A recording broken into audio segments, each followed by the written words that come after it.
আর বন্ধুরা, দা বংবাই ইউটিউব চ্যানেলে সবাইকে স্বাগত। আজকে আমি আপনাদের দেখাবো কিভাবে একটা কম্পিউটারের ভেতরে এসএমপিএস বা ইউপিএস এর মাধ্যমে ইনভার্টার সিস্টেম বা একটা ডিসি 775 মোটর চালানো যায়। তো এটা হচ্ছে পুরো সেটআপটা আপনারা দেখতেই পাচ্ছেন। এটা হচ্ছে একটা এসএমপিএস আছে, আর এইদিকে আপনারা দেখতেই পাচ্ছেন এটা একটা কম্পিউটার ইউপিএস আছে, যার full form uninterrupted power supply. তো এখান দিয়ে দেখতে পাচ্ছেন এই যে তারটা এখানে আমার কানেকশন করা আছে। এই যে এখানে দুটো ক্লিপে, এটা দিয়ে ডাইরেক্ট ব্যাটারিতে চালাতাম, তখন আমি ইউপিএস এর মাধ্যমে চালাচ্ছি। আর এইটা হচ্ছে গিয়ে এসএমপিএসটা কম্পিউটারের, আর এটা হচ্ছে ইউপিএসটা, এই যেখানে সুইচ। তো এবার আমি আপনাদেরকে দেখাবো পাখাটা কোথায় সেট করা আছে।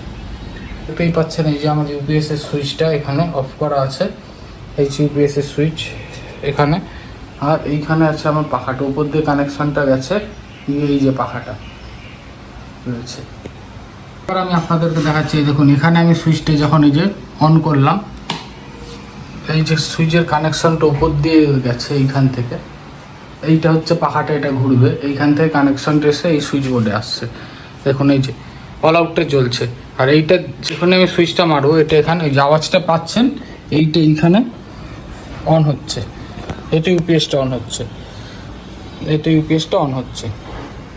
এবার এইখানে আমার ভোল্ট মিটারও আছে। দেখুন এটা ছোট জায়গা, যার জন্য হয়তো আপনাদের একটু সমস্যা হতে পারে। দেখুন না আপনারা কতটা ভালোভাবে বুঝতে পারছে জানি না, তাই চেষ্টা করছি। 12.9, দেখুন 13 হয়ে গেল, 13। এটা হচ্ছে আমার ব্যাটারি পাওয়ার সাপ্লাই 13.1। এটা চার্জ হচ্ছে, এখন চার্জিং মোডে আছে। তো এবার দেখুন আপনাদেরকে দেখাই, পাখাটা অফ আছে, দেখতেই পাচ্ছেন।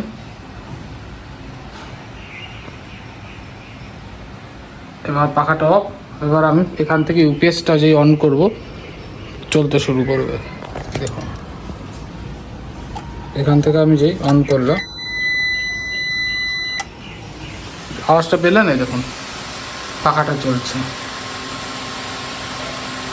দেখতেই পাচ্ছেন কতটা স্পিডে পাখাটা চলছে, যথেষ্ট হাওয়া দেয়। এবার আপনাদের আর একটা জিনিস দেখাই। এবার ধরুন কারেন্টটা অফ হয়ে গেল, এইখান দিয়ে আমি সুইচটা অফ করে দিলাম, এই আওয়াজটা হলো, এটা ইউপিএসের, তাও কিন্তু আনইন্টারাপ্টেড পাওয়ার সাপ্লাই, যার জন্যই না আমি ইউপিএস। দেখুন ব্যাটারির মাধ্যমে আমার পাখাটা ঘুরতেই থাকবে। দেখুন সিগন্যাল দিচ্ছে কিন্তু, আর এখানে যেহেতু ব্যাটারিতে পাখাটা চলছে, দেখুন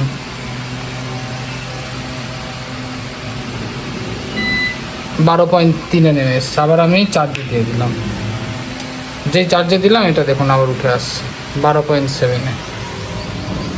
এই হচ্ছে আমার টোটাল সেটআপ। আমি চাইলে এই যে এখানে ইউপিএস এর পেছনে যে প্লাগটা দেওয়া আছে, এই প্লাগটা, এটার মাধ্যমে আমি ডাইরেক্ট কারেন্টের মাধ্যমে পাখাটা চালাতে পারি।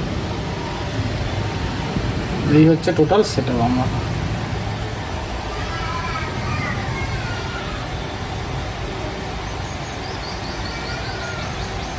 তো ভিডিওটা ভালো লাগলে অবশ্যই লাইক করবেন ভিডিওটাতে, চ্যানেলে নতুন হলে সাবস্ক্রাইব করে দেবেন, আর পাশে থাকা বেল আইকনটা প্রেস করে দেবেন, যাতে সবার আগে ভিডিও ছাড়লেই নোটিফিকেশনের মাধ্যমে আপনার কাছে ভিডিওটা পৌঁছে যায়।